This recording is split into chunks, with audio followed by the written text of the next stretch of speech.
Essa vida é uma grande escola. Nós somos desafiados a cada instante a perceber que tudo que a gente vive por uma razão. Nada acontece por acaso. O que você está vivendo, o que você está enfrentando, o que você já viveu até hoje, tudo faz parte de um plano maior de Deus. E nessa escola da vida, a gente começa a se dar conta que de fato não há como vivê-la sem acreditar nesse Senhor maravilhoso que cuida de nós. Hebreus 11:6 é categórico quando diz: sem fé é impossível agradar a Deus, pois todo aquele que se achega a Deus tem que crer que Ele existe e que é galardoador daqueles que o buscam. Isso é uma exigência dele. Quando a gente se aproxima de Deus, a gente precisa acreditar que Ele existe. Mateus, capítulo 14, do versículo 22 ao versículo 33, nós vemos uma história que é bastante conhecida da gente. Uma história que conta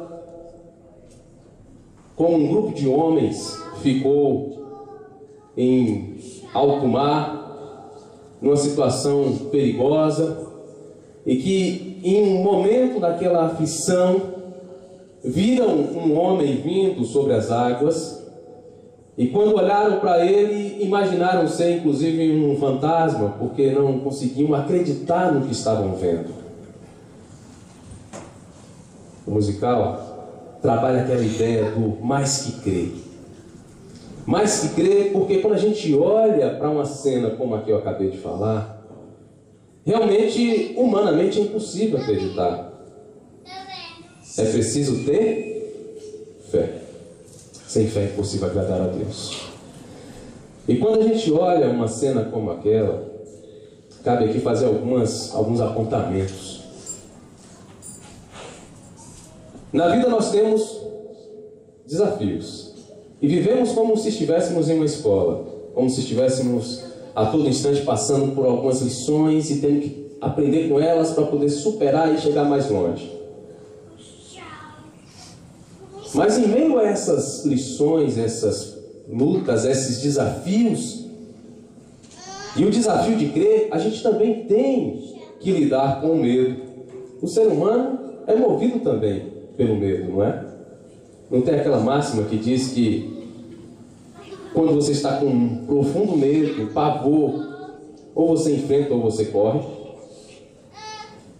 O medo cria na gente essa expectativa de combater ou fugir. Então nós vivemos sempre com esse sentimento também em nosso coração.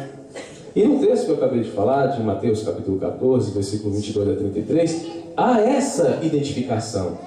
Uma identificação que em Pedro e naquelas pessoas que estavam no barco, a gente consegue ver claramente.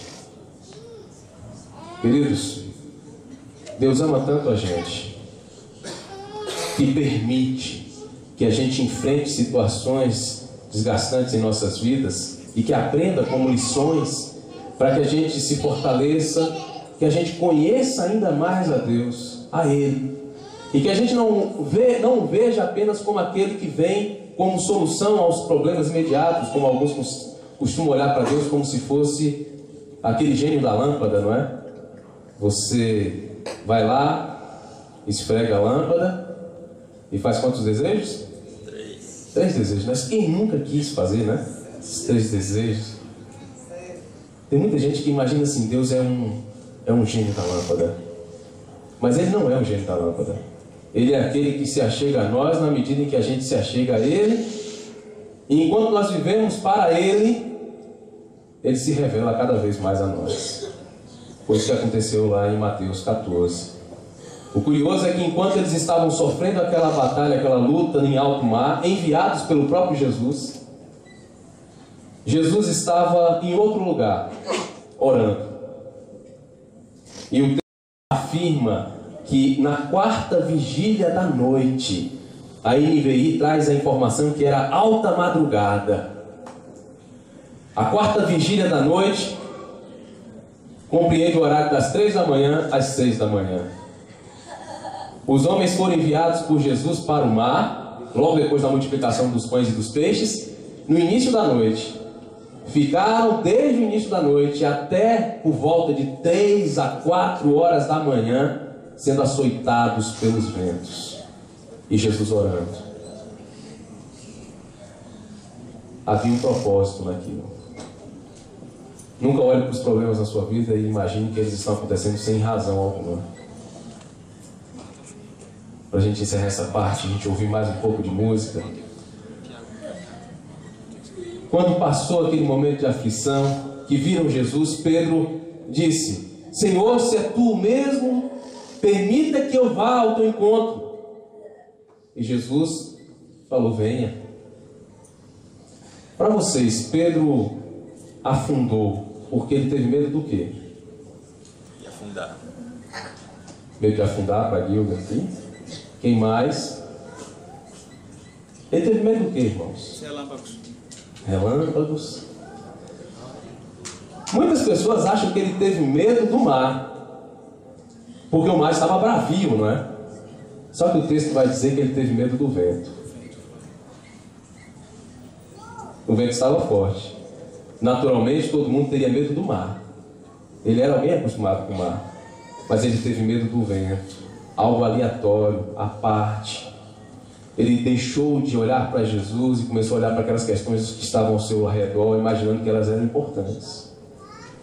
Queridos, viver essa vida é acreditar que, ainda que tudo esteja ruim ou que não esteja tão bom como a gente queria, que há uma razão para estarmos assim, porque Deus nos conhece. E se Ele permite que a gente viva assim, é porque Ele quer ensinar a gente algo. A gente sempre vai lidar com esse misto de fé e de medo. A gente vai perder para o medo quando a gente deixar de olhar para Cristo. Mas todas as vezes que a gente mantiver os olhos nele, a gente não vai dar lugar para esse medo tomar conta e nos fazer afundar, se afastar dele. A gente vai conseguir com toda certeza se aproximar cada vez mais do Senhor. Então acredite que a vida da gente realmente tem um desafio muito grande. É crer. Medo todos têm. Mas o Senhor nos chama para vencer o medo, não sucumbir a ele.